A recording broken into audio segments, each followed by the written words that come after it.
Yo, what up, Night Nation? Want to do kind of a different type of video, different type of post, something fun, just purely fandom type stuff here. So this isn't any analysis or reaction or anything like that, but want to do my top 12 favorite UCF football players in program history.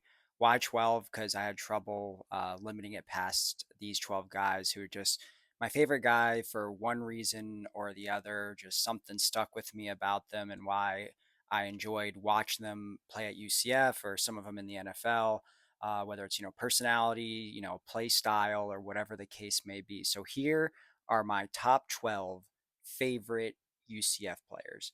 All right, coming in at number 12 is defensive lineman Tremon Morris Brash. Why he's one of my favorite players is, first of all, he was with UCF through two different coaching staffs and he stuck around even when the portal was here, could have left, but was a 5-year player at UCF in the beginning of the portal era where, a lot of guys left. So I'm always going to respect a guy that started and finished his career at UCF.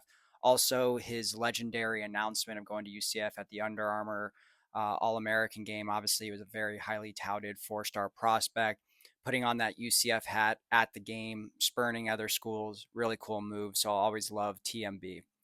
All right, coming in at number 11, it's Adrian Killens, running back. Obviously, legendary UCF player. Loved his style, loved his speed, loved all the exciting moments that he brought for UCF. Also, it's always going to be very memorable because he was Scott Frost's first ever recruit when he got here in 2016, first ever commitment. So I'm always going to have a special spot for AK. He was the man.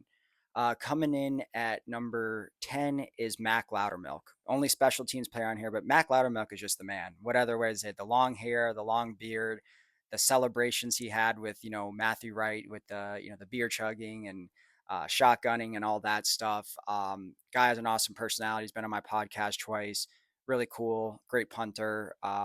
Just kind of, I don't think hate to say it, but not a lot of punters get remembered. I would say Mac Loudermilk is one of the most memorable players in UCF history. All right, coming in at number 9 is wide receiver Marlon Williams, another guy I had on my podcast.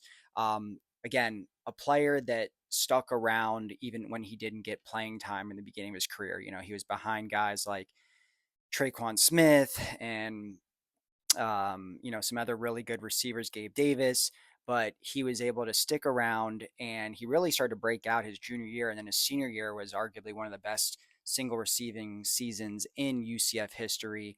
Really nice guy, really cool guy, still tweets a lot about UCF, has a lot of respect for UCF, and a guy that obviously stayed 4 years. And he was just fun to watch. I mean, he was a combination of speed and power. So yeah, definitely one of my favorite players in UCF history.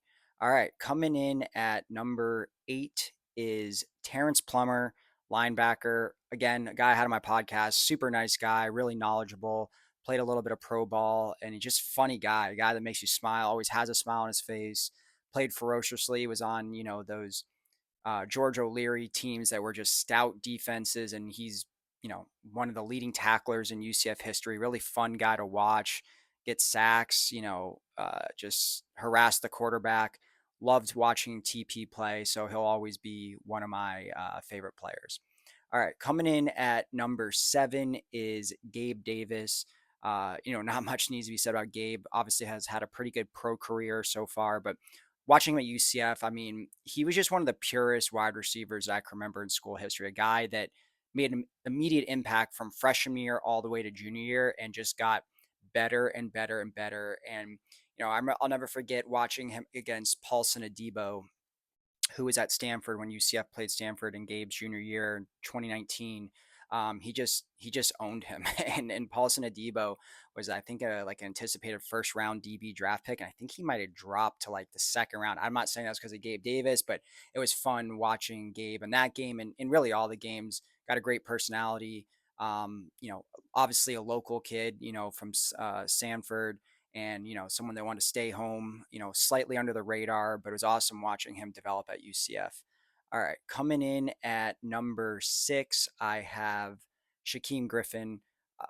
Again, what can't be said about Shaquem Griffin? His story is phenomenal. A one-handed linebacker.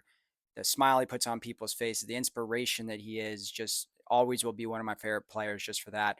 Probably could have him higher, but for me, it's just kind of a feel thing. But Shaquem is awesome. Can't say anything but good. You can't say anything bad about Shaquem. It's all good things about him. So he's definitely my number 6 guy on this list. Coming in at number 5, it's Blake Bortles. Gotta have him in my top 5. Blake is awesome. Funny guy. I don't know if you've ever seen his videos on like Barstool Sports. He's just like a bro's bro, a dude's dude, a guy's guy. Just awesome dude. The highest ever draft pick in UCF history. Really orchestrated the first like truly, truly special season, at least in modern UCF day in 2013. Really special player and also, a good teammate, good around the media. Awesome personality, and just watching someone like that play at UCF, he was really dominant. It was fun to watch, and everyone's gonna always love Blake Bortles. I mean, he's arguably a top 3 player in all of school history, so of course he's going to be one of my favorites. All right, coming in at number 4, I have Greg McCrae. I just love Greg McCrae's story. Someone that started his career out of Navy, then had to basically take a walk-on role at UCF. But Scott Frost found a gem there of a walk-on. This guy is mercurial. He's smart. He really is a student of the game. It was really interesting hearing him talk. Very well-spoken guy. Was also on my podcast.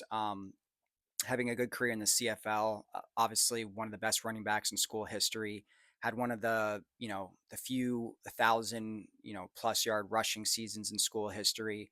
Absolutely dominant at times, and just what a great story. A guy that was you know a walk on to become a scholarship player that turned into one of the best running backs in school history. So I'm always gonna love Greg McCrae. All right, coming in at number 3, I have RJ Harvey. RJ Harvey, what again, obviously an amazing story. This is a guy that local guy, played at Edgewater, local Orlando guy that started out his career at Virginia. Not only did he start out somewhere else, but he started out as a quarterback. For him to not only come back home, be a quote unquote hometown hero, and then switch positions and turn into arguably the most dominant running back or second most dominant running back in UCF history is just quite a story. I mean, a guy that had to switch positions and then ends up getting drafted in the second round as a running back. Um, Watching his growth and development at UCF was awesome. The fact also why he holds a special place in my heart is he could have transferred out that last year, probably got a ton of huge offers for NIL. He decided to stay, and that to me, the loyalty more than anything is what matters there. And everyone loves RJ Harvey, so he's gonna got to be in my top 3. Number 2 is Mackenzie Milton. This list would not be complete without Mackenzie Milton. First of all, Mackenzie has black and gold blood running through his veins. His on-field success is unparalleled. I mean, that goes without saying.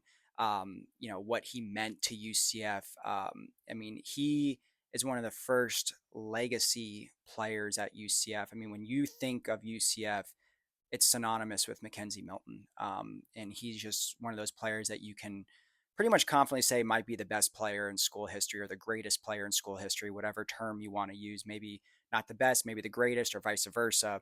But what he's meant to the school and also what he's meant to the program, but also just a great guy, a religious guy, someone who has good values, someone that, is a great school ambassador. Now he's back at the school, which we all wanted as our QB coach, maybe one day the future head coach. This is a guy that you just want in your corner, and it's awesome, that he's an ambassador for UCF. So he's my second favorite player in school history. And number 1 probably doesn't come as a big surprise to people who have followed my page now for 7 years or however long I've had it. It's Jeff Godfrey. And if you haven't been following my page, it might be a surprise to you. If you don't remember Jeff Godfrey, he was a guy that started out his career at UCF as a quarterback and had an extremely successful freshman year, orchestrated UCF's first ever bowl winning season, first ever top 25 ranking, which that is cool within itself. He brought a lot of firsts to UCF. But then he became a wide receiver after Blake Bortles kind of just, took over his role at quarterback, a guy that almost left, looked like he was going to leave, but decided to stick it out, stay, and then become a very, very productive wide receiver for UCF. But what trumps that for all of me, for all trumps that all of that for me is why he came to UCF. I'll never forget the quote he had. This is a guy that offers from Miami, Florida State, and Florida. He played in Miami in high school, got all the big offers. And this is, when UCF was in Conference USA. He said, I want to go create a legacy at UCF. I don't want to be another Gator or Seminole just in a long line of them. I want to go create my own name at UCF. And I thought that was the coolest thing ever, especially at the time when we struggled to get big name recruits. He was one of the first like 4-star recruits we had gotten, and he brought Josh Reese with him. They were teammates in high school. That was also really cool. So for that reason, Jeff Godfrey will always be my favorite UCF player of all time. Curious to know who's your favorite UCF players of all time. Go Knights, charge on.